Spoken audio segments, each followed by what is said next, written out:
Hello बच्चों, आज हम करेंगे क्लास 10th का है टॉपिक श्वसन तंत्र मानव का। इससे पहले अपने ने पाचन तंत्र पढ़ा था, हृदय की स्ट्रक्चर पढ़ी थी।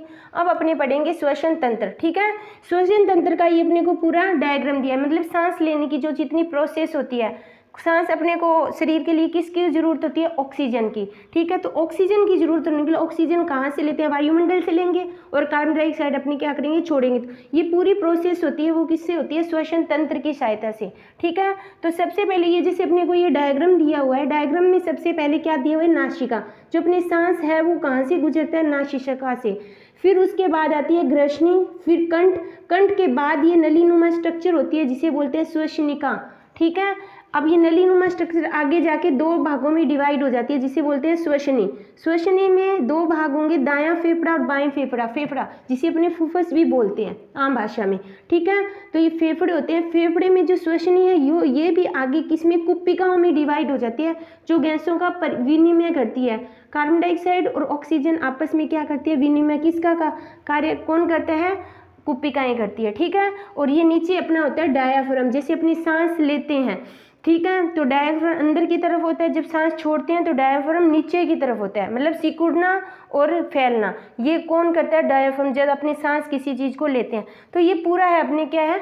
श्वसन तंत्र का। अब अपने इसको थ्योरी के रूप में पढ़ेंगे, क्योंकि डायग्राम से समझ लिया, अब थ्योरी से करेंगे तभी पेपर में कुछ ना कुछ लिखना पड़ेगा। ठीक है, तो सबसे पहले आता है इसकी डेफिनेशन।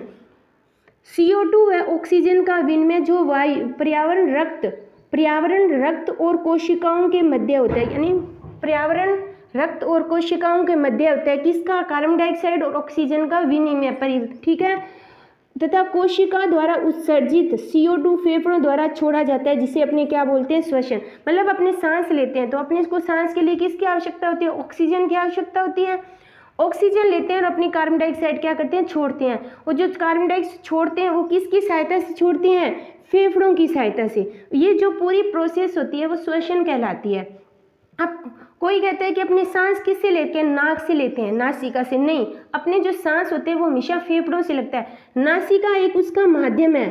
ठीक है, नासिका क्या है? माध्यम है। लेकिन अपने जैसे कोई भी सांस लेते हैं तो अपने फेफड़े होते हैं फूल जाते हैं, या छोड़ते हैं तो सिकुड़ जाते हैं। ठीक है, तो ये पूरी प्रोसेस होती है, किसका योगदान होता है? फेफड़ों का होता है। तो ये परिभाषा है कि CO2 O2 का विनिमय, मतलब आपस में परिवहन पर्यावरण रक्त और कोशिकाओं के मध्य होता है। इन कोशिकाओं द्वारा उत्सर्जित पदार्थ CO2 फेफड़ों द्वारा छोड़ा जाता है, जिसे अपने बोलते हैं श्वसन बोलते हैं।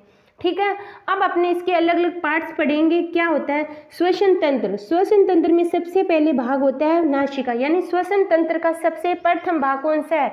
नासिका है। ठीक है, और अब नासिका कहते हैं यह श्वसन तंत्र का पहला भाग है, जो बाहर दिखने वाली दो जोड़ी छिद्र पाए जाते हैं, जिसके अंदर बाल रोम होते हैं। ठीक है, जैसे अपने कोई भी चीज़ लेते हैं, ठीक है, तो रोम होते हैं, जो छोटे छोटे बाल होते हैं, वो अपने को जैसे शरीर में ऑक्सीजन, शुद्ध ऑक्सीजन है उसी को अंदर पाती है, जिनकी जैसे छोटे छोटे कण वगैरह होंगे वो छिद्रों में रह जाएंगे। ठीक है, तो मतलब ये परिवहन करता है, शुद्धिकरण करता है ऑक्सीजन का। जो बाल पाए जाते हैं, छिद्र होते हैं जो एक बड़ी गुहा के रूप में होते हैं, इसके अंदर महीन पतले पतले बाल पाए जाते हैं।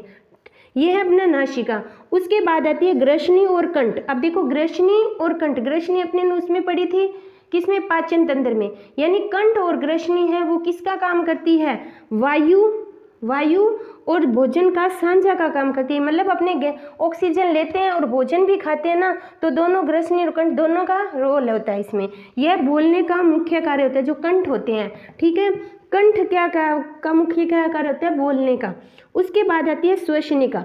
यहाँ तक कंठ आ गया, ये कंठ है। उसके बाद आती है श्वसनिका। श्वसन में ये जालीनुमा स्ट्रक्चर पाई जाती है, वो क्या फंक्शन करती है? जो जालीनुमा स्ट्रक्चर है वो ऑक्सीजन को, मतलब शुद्धिकरण होते होते होते वो आगे श्वसनी में जाएगी। ठीक है, श्वसनिका क्या होती है? करीब 5 मीटर लंबी होती है। ये कितनी होती है? 5 इंच लंबी संरचना पाई जाती है। कौन सी? श्वसनी की। और हवा को पहुंचाने का कार्य करती है। मतलब यहाँ से ऊपर से जो हवा आएगी ना, उनको किस में पहुंचाएगी? श्वसनी में पहुंचाएगी, श्वसनिका। ठीक है, और जो श्वसनी है यहाँ पे कितने भागों में डिवाइड हो जाती है? 2, यानी श्वसनिका श्वसनी के 2 भागों में डिवाइड हो जाती है। ठीक है, ये आगे उसके बाद अपने पढ़ेंगे श्वसनी, फेफड़े, कुप्पिकाएं, डायफ्राम क्या होता है। ठीक है, तो इसका स्क्रीनशॉट ले लेना। उसके बाद अपने पढ़ेंगे श्वसनी टॉपिक क्या है, इसका स्क्रीनशॉट ले लो। बच्चों आगे वाला चौथा पॉइंट है श्वसनी। ठीक है, जो ये श्वास नली है, कौन सी है? श्वास नली आगे दो भागों में डिवाइड हो जाती है, जिसे बोलते हैं श्वसनी।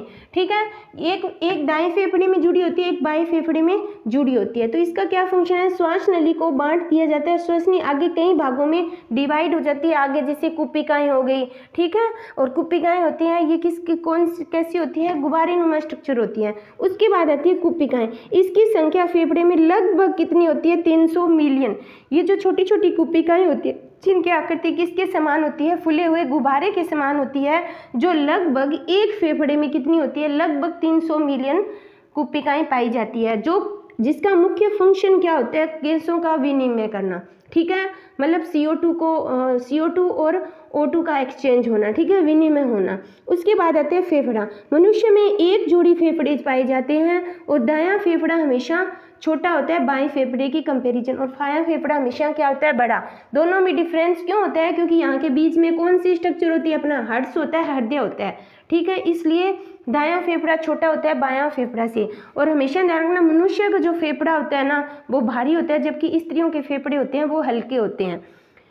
फिर आता है नीचे वाला लास्ट पॉइंट है अपना डायाफ्राम। ठीक है, अब जब भी अपने सांस लेते हैं तो जो अपना फेफड़ा है वो ऊपर की तरफ सिकुड़ता है, और जब अपने सांस छोड़ते हैं ना तो जो अपना डायाफ्राम है वो नीचे की तरफ क्या होता है? फूल जाता है। मतलब इसकी ऐसे उल्टी स्ट्रक्चर हो जाती है। मतलब जब अपने सांस लेते हैं तो जो डायाफ्राम है वो नीचे आता है, और जो सांस छोड़ते हैं तो डायाफ्राम ऊपर की तरफ आता है। तो ये अपनी पूरी स्ट्रक्चर है किसकी? श्वसन तंत्र की। ठीक है, तो अगर क्वेश्चन आए तो इसको पॉइंट वाइज इसके अलग अलग भाग होते हैं, कितने, कौन कौन से कैसे भाग होते हैं, उसको अपने एक्सप्लेन करते हैं। ठीक है।